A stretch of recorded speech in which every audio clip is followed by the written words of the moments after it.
What really, inspired you to get into gymnastics? Well, I suppose that's a funny story. I suppose I didn't really have an option in the sense of I was four.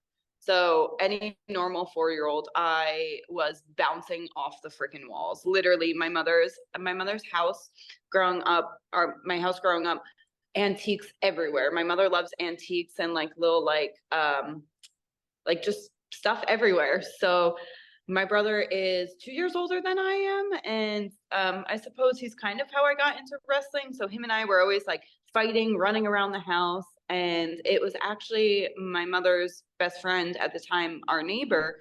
She went to a tricky tray. Also, I realized not a lot of people know what a tricky tray is. Apparently, only a New Jersey thing.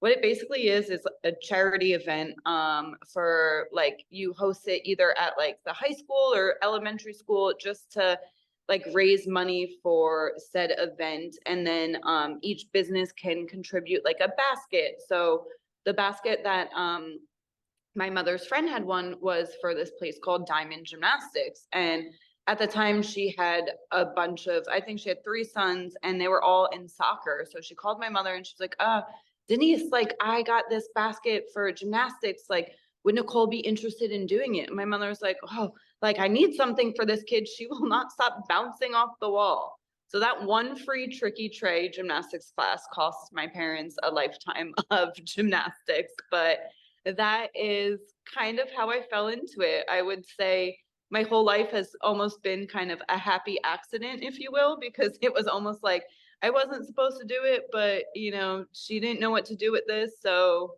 that's kind of how it happened. And I love it. So it was, I don't recall my first day. I won't lie. I was 4, but I Right. remember my first memory just falling in love and kind of being like, how can I do this forever? And I feel like within reason I've kind of found that, which is so beautiful. I've intertwined wrestling now with gymnastics, and I can do this. I mean, forever is a very long time. My shoulders are giving out, but you understand Yeah. the gist of it. So Yeah. yeah.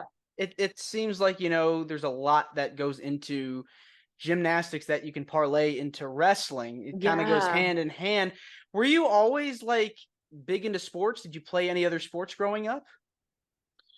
Yes and no. So I did gymnastics since I was 4, and then throughout high school, I suffered a knee injury. So I think around like 8th grade, I had to stop, and I just kind of wanted a quote unquote. It's funny to say now, but a normal life. I was in high school growing when I was in high school, I was just kind of like, like I don't really want gymnastics. I want to like hang out with my friends and do stuff, I guess.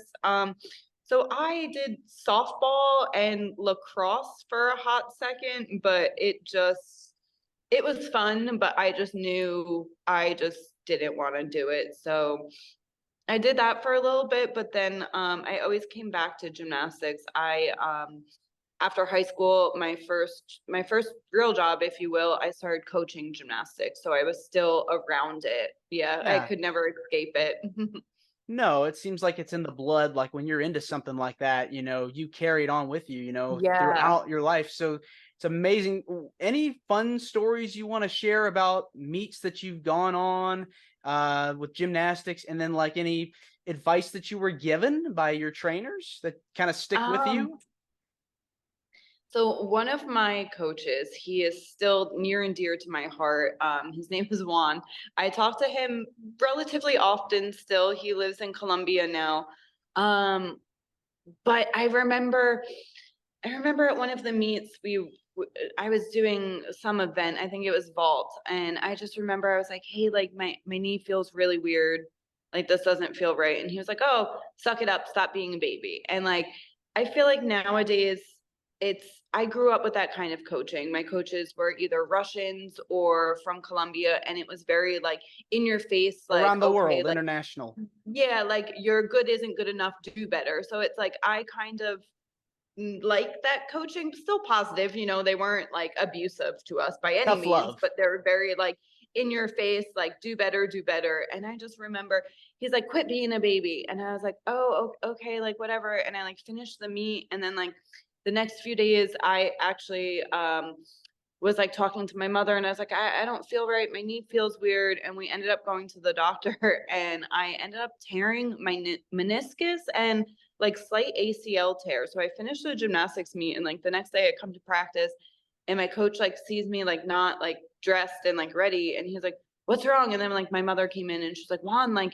like Nicole like tore her like meniscus and ACL. And he's like, oh, like she wasn't really being a baby. Like you finished the gymnastics meet and I was just yelling at you. Like, I'm sorry, but like, good for you. Like patted me on the back. And he's like, you'll be back soon. And I'm just like, I feel like that moment really, I don't want to say shaped me as a person or as an athlete, because I, by no means do I mean like, if you tore something or broke something, keep going.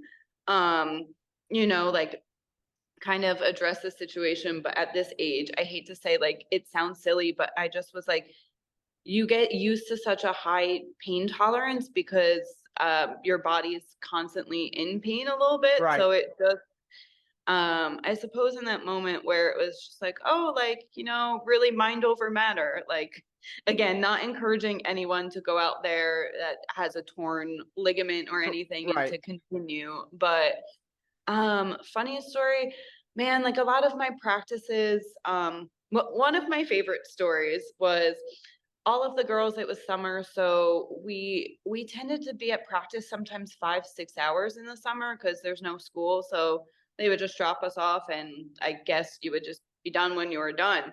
And a lot of the girls, I hated bars, the uneven bars. I just was not good at them. So naturally, I just didn't like them.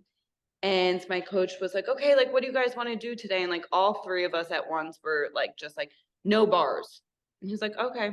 So we like get a little snack, come back, and we did the uneven bars for 5 hours because we said we did not want to do them.